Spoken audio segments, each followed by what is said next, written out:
trying to move on from being shot the best I can. Well, things are starting to hit the fan now. Y'all remember the situation that happened in 2020 with Tory Lanez out in California with Meg Thee Stallion when she was shot in the foot and her friend Kelsey. Well, there was a fourth person in the car, and that was Tory Lanez's bodyguard, Jaquan. And everybody was looking for him, but nobody could find him at the time. You know, he went missing.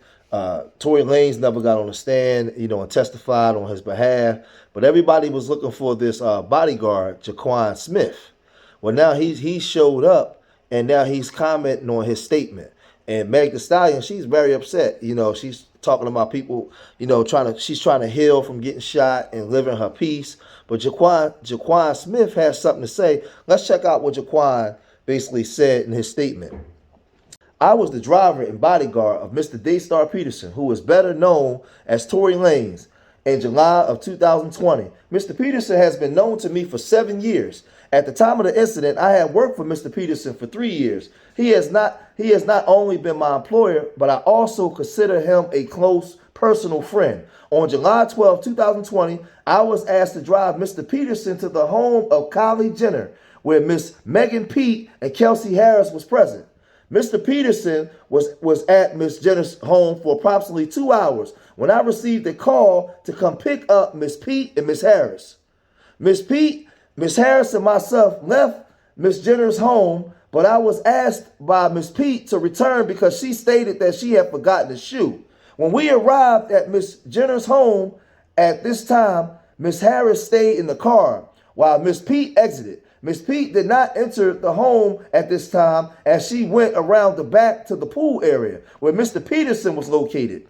Both Miss Pete and Miss Peterson returned to the car after a few minutes. Miss Pete was bickering, but I am unsure of the exact words she was saying. She seemed upset. The four of us left Miss Jenner's residence. As I began to drive, Miss Pete started to fight with Mr. Peterson. They were going back and forth. I remember Mr. Peterson saying to Miss Pete that he was going to tell Miss Harris what was going on. I do not remember what street we were on, but Miss Pete asked me to stop the vehicle. I did as she asked, and Miss Pete went to sit on the nearby bus stop. Mr. Peterson went and spoke with Miss Pete. After about 2 minutes, they returned to the car, and I began driving again.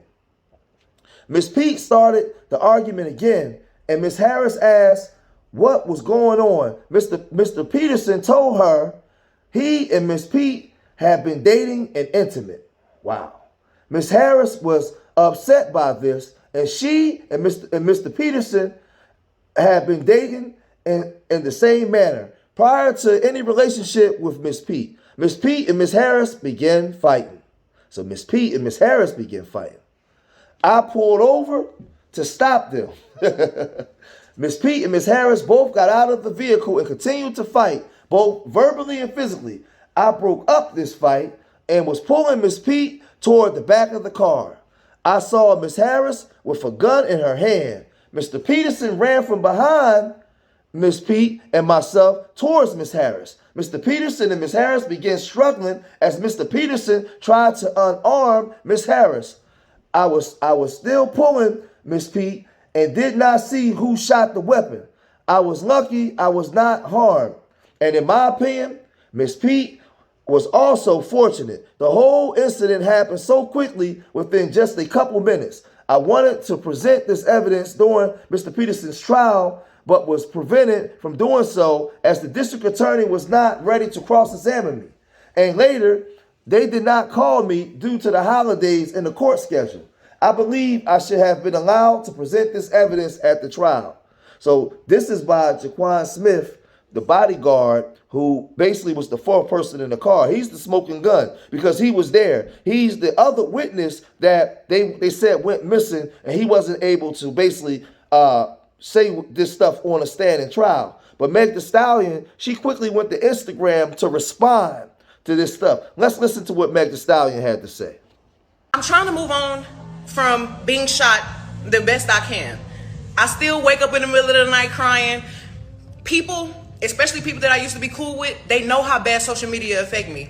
Everybody in my life knew how bad social media would make me cry. Like, I would get online and see people say some terrible shit, and I'd be like, oh my God, everybody hates me, it's over. So the people who attack me that I used to be cool with, they know exactly where to hit me, where it hurt, because they think that I'm still on that type time, like social media gonna hurt my feelings.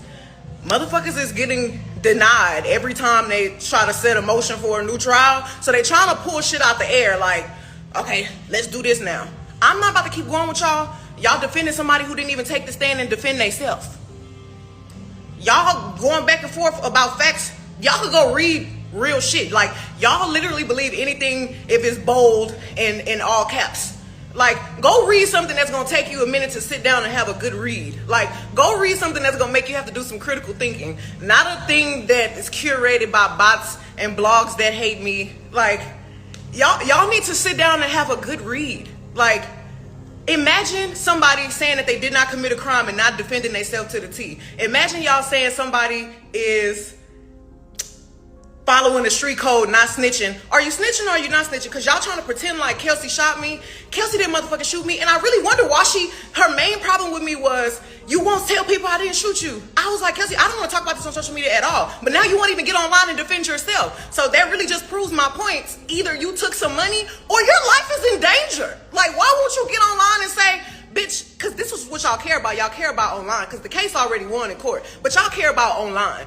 Why would y'all motherfuckers not get up there and say, if you say you didn't shoot me, why won't you get on the stand and say I didn't shoot this bitch? You say it online every day. You figure out how to get your niggas to say you didn't do it. You figure out how to get the blogs to say you didn't do it. But the one motherfucker it would have mattered from was you. You should have